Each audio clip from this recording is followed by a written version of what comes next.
Hello, I'm Julian, aka Starburp, and you're watching Just Press Play. Today we're going to be talking about whether or not murder in virtual reality should be illegal. Now, this is a possibility, this is a bill that is being discussed and might go through. And a lot of people are for it and a lot of people are against it. And it really just comes down to, like, when we have laws go through, what is the purpose, like, of those laws? Like, why do they initially go through? Like, what are we trying to stop from happening? And because we just put a law on everything, then there is no freedom. This is supposed to be the land of the free United States of America. So usually laws go into place when there's a direct relation between the action and how it inherits day-to-day decisions. So, for example, drinking isn't illegal, but drinking and driving is illegal because it compromises your decisions to be able to make, like, your ability to make decisions on the road, and like how skilled or effective you're going to be at when you're managing your driving. Drinking makes it harder, clouds your vision, makes it harder for you to focus, stuff like that. So the question is, does murder in virtual reality directly influence a person's mental health in, like, a scenario to where it would compromise their ability day to day? Now, like, when we play games, like, it's like we're simulating an environment, the simulated environment that we enjoy to immerse ourselves in. And, like, we've been killing people or just like monsters, anything, in video games for a very long time. And the question that's coming out is just, like, virtual reality, even though it's not that immersive right now, it's still like a decent immersive experience, but down the road, will it be too immersive to where, that practice of an action, like whenever you practice an action, you become more comfortable with that action. Personally, myself, for example, I don't play Heist on GTA 5 because yelling over a microphone to install fear into NPCs while robbing a bank is mentally unhealthy. That's my personal decision as an adult. I if I was a kid, I shouldn't be playing it anyways because the rating, made the decision for me that I don't have the mental maturity to distinguish between, oh, this game's really enjoyable, I want to play it regardless of what the heck ever, to, like, maybe I should take a step back from this action for a little bit, take a break from doing heist or whatever, because it's my decision as an adult not to do heist. Other adults might, feel differently. They might not care about how it affects their mental health. Other ones might care about how it affects their mental health, and they just enjoy it. So they sit there and they're subconsciously reminding themselves to be aware of what's going on while they're playing the game, and sitting there saying, like, wait, maybe I should take a break. So, I mean, like, all this stuff comes into, pretty much the topic of discussion when making this illegal, whether or not.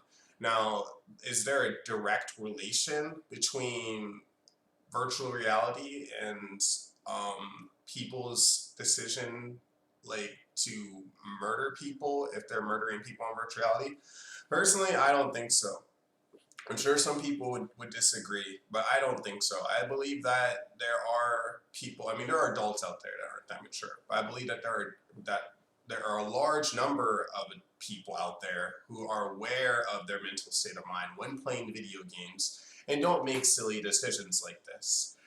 So I don't think that it should be illegal because I think it's one of those things that conflict with freedom. Now, to make virtual reality illegal, I feel like would be the equivalent of it being illegal for you not to hold your kid's hand while crossing the street. That's a parenting decision. Like, some parents, they feel like their kid needs more structure, more discipline, more confidence to make actions by themselves. So it'll be near their kid as they're crossing the street. That way their kid becomes more comfortable crossing the street without them there. So they don't feel like they need their parent there the whole entire time while they're crossing the street. Other ones are like, oh, people are crazy drivers. I'm not going to take that risk if somebody just burrows through the intersection. So I'm always going to hold my kid's hand as I'm crossing the street, whether they find it embarrassing or not. So, like, it's debatable. It's debatable, and the same thing holds true with virtual reality. Is that there are going to be scenarios where, if, let's just say, it's a full-on immersive environment, you're just throwing yourself in the game and you're aware that you're in the game, that you're in the game when you entered it, but hours go by and you're playing this game and you know, like, this is the future. Like, let's say it's like Spy Kids 3D, you know, Spy Kids, the 3D, was it, the video, the whatever one they went to, the video game, like 3D whatever immersive. So like you have like almost no way of distinguishing between reality except the fact that you're aware that you threw yourself in there beforehand 2 hours before. It needs to come, you know, like people need to consistently be aware of what they're doing when they're in these environments and how it affects their mental health. Like when you're dribbling a basketball, you know, I brought this up when we were talking about this on some VR forums, is when you're dribbling a basketball, you are conditioning your mind to become more comfortable with the idea of the action of dribbling a basketball. So as you practice dribbling a basketball at first, you have to think about it a lot, you know, like you have to consistently try and put your hand over it, keep in mind where it is, and especially if you're practicing with both hands or a hand that you're not dominant with, you know, you have to think about it. But as you practice it, your mind is conditioned to become more comfortable with that action to the point where you don't even have to think about it. You know, you can do whatever you want with that basketball at that point. If you, as long as you've been practicing enough, you'll have the hand control and the mental coordination. It's just human nature. Whenever we practice something, we become more comfortable with it. A perfect example would be government propaganda, America's Army. There's an old first-person shooter called America's Army. There's multiple versions of it. There's a more modern version now called America's Army 3. It's on Steam. And it's the reason it's free. Like, it's completely free. It's one of the the first free first-person shooters ever created. And it was produced by the United States government.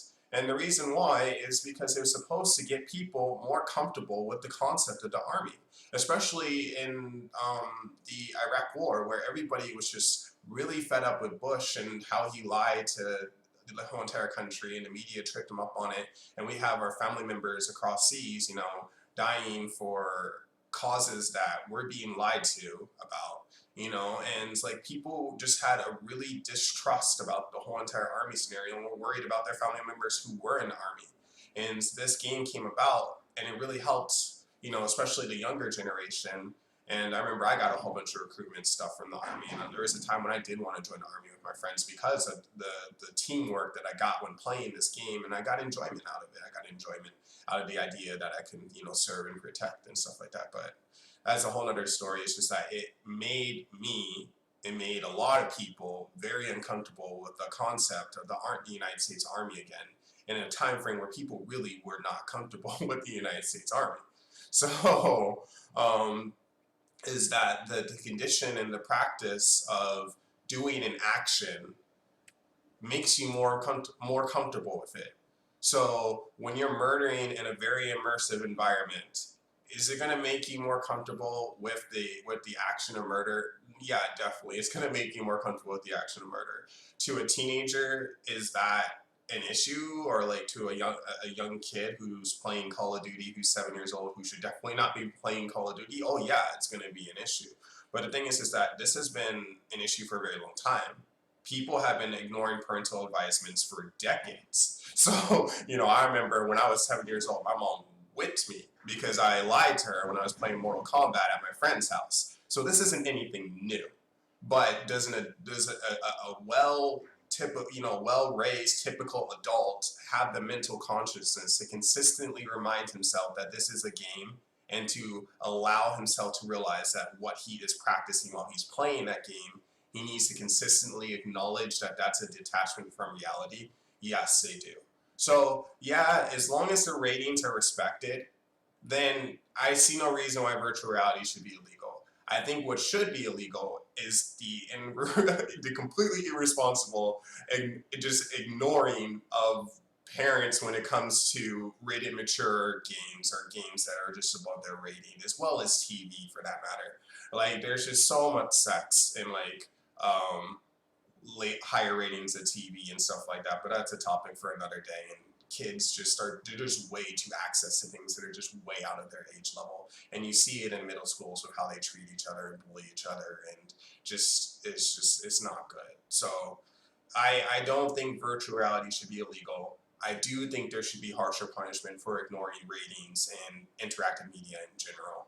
So this is Starbuck here from Just Press Play. I know we haven't done too many videos lately. A lot of us have been really busy with school, and we're on our last year before we transfer to like major universities and stuff.